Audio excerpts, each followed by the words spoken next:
बिस्मिल्लाहिर्रहमानिर्रहीम। अस्सलाम वालेकुम दोस्तों, इस वीडियो में हम जो बात करने जा रहे हैं वो काफी इंटरेस्टिंग सी बात है और यूं समझ ले एक इंटेलिजेंस बेस्ड इंफॉर्मेशन है और जिसकी असेसमेंट मैंने खुद की है और मुझे ही ये समझ में आया कि ये पॉसिबिलिटी हो सकती है या नहीं हो सकती है। ये बेसिकली बात होने जा रही है इंडिया और पाकिस्तान के दरमियान आने वाली एक जंग की या एक झड़प की, जो 2019 की झड़प की तरह ही हो सकती है। अब इस सारे के सारे बातों से हम ये अखज़ करने की कोशिश करेंगे कि पाकिस्तान की विन सिचुएशन कौन सी है और पाकिस्तान के लिए वर्स्ट केस सिनेरियो कौन सा है और इसमें कौन किसके साथ खड़ा होगा। लेकिन इसमें जो सबसे स्पेशल बात यह है कि पाकिस्तान का एक करीबी दोस्त है जो बहुत ही करीब रह चुका है पाकिस्तान के साथ, वो पाकिस्तान को कैसे धोखा देने की कोशिश कर रहा है और पाकिस्तान को धोखा देगा। मेरी रिक्वेस्ट है तमाम सब्सक्राइबर से और फॉलोअर से, इस वीडियो को जितना हो सके पोस्ट करें, शेयर करें, ताकि अथॉरिटीज को भी पता चले कि इनके साथ हाथ क्या होने जा रहा है। सो स्टार्ट करते हैं। सबसे पहले आते हैं, एक ट्वीट किया था प्रवीण सुहा ने, जो इंडिया के डिफेंस एनालिस्ट है और बहुत ज्यादा मंजे हुए डिफेंस एनालिस्ट है। उन्होंने बताया है कि इंडिया प्लान कर रहा है कि पाकिस्तान के साथ 2022, 23 या 24 के दरमियान एक अच्छी खासी जंग लड़े, जिसमें वो आजाद कश्मीर को आजाद करवाने की कोशिश करे या कुछ अपने ऑब्जेक्टिव्स हासिल करने की कोशिश करे या पाकिस्तान को इतना अंडरमाइन करने की कोशिश करे कि पाकिस्तान उसके लिए थ्रेट ना बन सके। पर इंडिया को ये सब कुछ करने के लिए दो चीजों की असद जरूरत है। एक तो इसके ऊपर जो चाइनीज खतरा है वो बिल्कुल ना रहे, दूसरा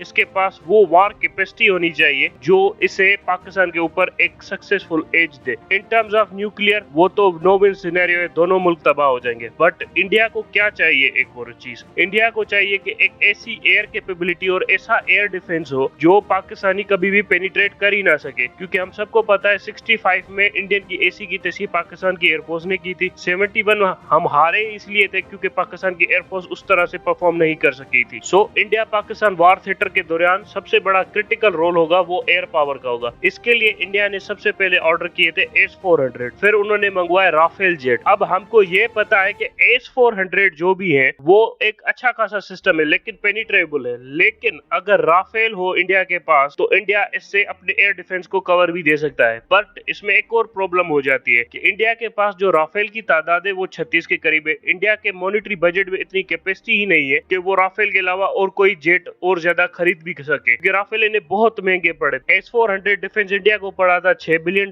का और इन्हें राफेल पड़े थे तकरीबन 10 से 12 बिलियन डॉलर के। अब और राफेल ये खरीद नहीं सकते, उसके अलावा राफेल के साथ वेपन्स, एम्यूनेशन और पैकेज वगैरह आता है, सो ये इनके पास होगा नहीं। सो इंडिया को कम से कम 100 की तादाद में राफेल चाहिए अगर उन्हें कंप्लीटली डोमिनेट करना है पाकिस्तानी एयरफोर्स को। तो मतलब इस तरह से वो पाकिस्तानी एयरफोर्स को बिल्कुल उधेड़ के रख सकते हैं, क्योंकि पाकिस्तानी एयरफोर्स के पास उसको पैरेलल करने के लिए कोई रिस्पॉन्स नहीं होगा। हालांकि पाकिस्तान 2 स्क्वाड्रन J-10C के मंगवा रहा है, लेकिन J-10C को भी मैच करने में इनके लिए पाकिस्तान को 2 और स्क्वाड्रन मतलब तकरीबन 100 के करीब मंगवाने पड़ेंगे। अब इसमें चाइना हमारी मदद करेगा या नहीं करेगा, लेकिन इंडिया को एक पाकिस्तानी के दोस्त मुल्क ने अश्योरिटी दी है कि वो उसे राफेल दे सकता है और वो मुल्क है दुबई। दुबई ने इंडिया को अश्योर किया है जैसे ही आपके यहाँ पर वार सिचुएशन होगी तो आप अपने पायलट्स की तादाद को ज्यादा ट्रेन कीजिए राफेल के ऊपर। मतलब यूं कीजिए कि आपके पायलट्स का तकरीबन 100 से 200 की तादाद में ट्रेंड हो राफेल के ऊपर, क्योंकि उस दौरान ही हम आपको 86 राफेल्स आपको ट्रांसफर कर देंगे। 86 राफेल्स और 36 वो राफेल मिलाने के बाद इंडिया के पास कुल तादाद राफेल की जो फाइटिंग होगी फोर्स वो 110-120 के करीब पहुंच जाएगी और इसके बाद इंडिया की एयरफोर्स में वो स्पाइन आ जाएगी कि जिससे वो पाकिस्तान के साथ टक्कर ले सके। अब इसमें यह भी याद रहे कि इंडिया के पास वो अच्छा पैकेज नहीं है राफेल का जो दुबई वालों के पास है, और दुबई वालों ने बहुत अच्छी वेपनरी भी खरीदी हुई है। सो पाकिस्तान की अथॉरिटीज को ये अपने जहन में रखना होगा कि 2022, 23 या 24 के दरमियान जंग होगी। इंडिया के पास फुली एक्टिव S-400 होगा और इंडिया के पास 100 से ज्यादा राफेल होंगे जो इंडिया ने खुद खरीदे नहीं होंगे बल्कि उसको दुबई देगा। और जो इंडिया ये बार बार क्लेम करने की कोशिश कर रहा है ना कि वो पाकिस्तान के साथ अच्छे तरीके से बर्ताव कर रहा है क्योंकि पाकिस्तान के साथ सीज फायर हो गई है और चाइना उसका बड़ा दुश्मन है, ये सरासर ड्रामा है। वन वे और दी अदर ये चाइना के खिलाफ जितनी भी प्रिपरेशंस कर रहे हैं, एट द लास्ट मोमेंट ये क्या करेंगे, चाइना के साथ एक डील स्ट्राइक कर देंगे जिसे हम कहे टेम्पररी पीस अरेंजमेंट कर देंगे और उसके बाद ये सारे के सारे जितने भी वेपन्स इन्होंने प्रोक्योर किए होंगे वो सारे के सारे पाकिस्तान के ऊपर इस्तेमाल करने की कोशिश करेंगे। पाकिस्तान के पास ज्यादा से ज्यादा 2023 का वक्त है, 2023 का साल या 2022 का पूरा साल ही हमारे पास है जिसमें हम कुछ कर सकते हैं। अब हमें सबसे ज्यादा चीजें इंपॉर्टेंट क्या करनी चाहिए, हमें सबसे पहले चीजें 3-4 ऐसे मुमालिक है जिन पे पाकिस्तान 100% रिलाई कर सकता है, जहाँ से हमें एक स्पेशल किस्म के पैकेजेस और मदद भी मिल सकती है। वो सबसे बड़ी चीज है, आपके सेंट्रल एशियन ममालिक, वहां से आपको फौजें, मैन पावर मिल सकती है। आपके गिलगित बल्तिस्तान के लोग हैं, वो आपको मैन पावर दे सकते हैं, और आपके वजीरिस्तान के लोग हैं, वो भी आपको मैन पावर दे सकते हैं। और अफगान तालिबान में से कोई आए तो आए, वरना फिर ये सारी की सारी जंग हमें खुद ही लड़नी पड़ेगी। अब तुर्की के पास एक अच्छी एयरफोर्स है, अगर पाकिस्तान चाहे तो तुर्की से हासिल कर सकता है। कतर के पास राफेल और पाकिस्तानी कतर में मौजूद भी है, वहां पर पाकिस्तानियों ने देखे हुए। सो अगर पाकिस्तान भी अपने पायलट्स की तादाद थोड़ी लंबी कर ले, और इस तरह के ममालिक से, तुर्की है, कतर है, सेंट्रल एशियन ममालिक है, अफगानिस्तान के लोग हैं, और आपके गिलगित बल्तिस्तान है, ये सारे ममालिक से मिलकर अगर पाकिस्तान कुछ कहीं से मैन पावर लाए, कहीं से वेपन लाए और कहीं से एयर जेट्स लाए, तो फिर ही पाकिस्तान एक बड़ा ही बैलेंसिंग पावर एक्ट कर सकेगा इंडिया के खिलाफ। और इनफैक्ट पाकिस्तान इंडिया को डोमिनेट ही कर देगा इस पूरे थिएटर में। इस पूरी सिचुएशन के दौरान पाकिस्तान को सिर्फ ये मैच करना होगा कि पाकिस्तान के पास अपने एयरफोर्स की पायलट की तादाद ज्यादा होनी चाहिए, और दूसरी सिचुएशन ये कि पाकिस्तान आर्मी के पास ऑफिसर्स ज्यादा होने चाहिए। क्योंकि रिक्रूटमेंट में आए तो हमारे यहाँ पर जो मैन पावर है वो तकरीबन 10 लाख तो आराम से हमें जो मतलब एडिशनल मैन पावर मिल जाएगी गिलगित बल्तिस्तान से। 5 से 8 लाख के करीब हमें एडिशनल मैन पावर मिल जाएगी वजीरिस्तान से। और अगर हम पंजाब, साउथ पंजाब और सिंध के देहाती इलाकों में देखें तो 10 लाख से ज्यादा रिक्रूटमेंट हमें यहाँ पर मिल जाएगी। जो इंडिया अपनी 12 लाख की जो फौज क्लेम करने की कोशिश कर रहा है, तो पाकिस्तान कम से कम 50 लाख की फौज खड़ी कर सकता है, बशर्ते हमारे पास वेपन्स हो, एम्यूनेशन हो, आर्टिलरी सपोर्ट हो और थोड़ी बहुत टैंक्स हो। क्योंकि इन्फेंट्री को अगर अच्छी बैटल ग्राउंड दिया जाए, मतलब इन्फेंट्री को टेरेन सपोर्ट हो और आर्टिलरी सपोर्ट हो और उसके ऊपर एयर बॉम्बिंग ना की जाए, तो इन्फेंट्री किसी भी बड़ी फौज को सालों तक रोक सकती है एक ही जगह पर। सो इस पूरी की पूरी होने वाली जंग में पाकिस्तान को 2 से 3 चीजों के ऊपर ज्यादा से ज्यादा नजर रखनी होगी। एक, पाकिस्तान के ऊपर इंडिया को कोई भी एयर सुपीरियोरिटी ना मिलने पाए। दूसरी, पाकिस्तान की आर्टिलरी 100% इक्विप्ड हो। और तीसरी, पाकिस्तान के पास तकरीबन 50 से 60 लाख लोगों को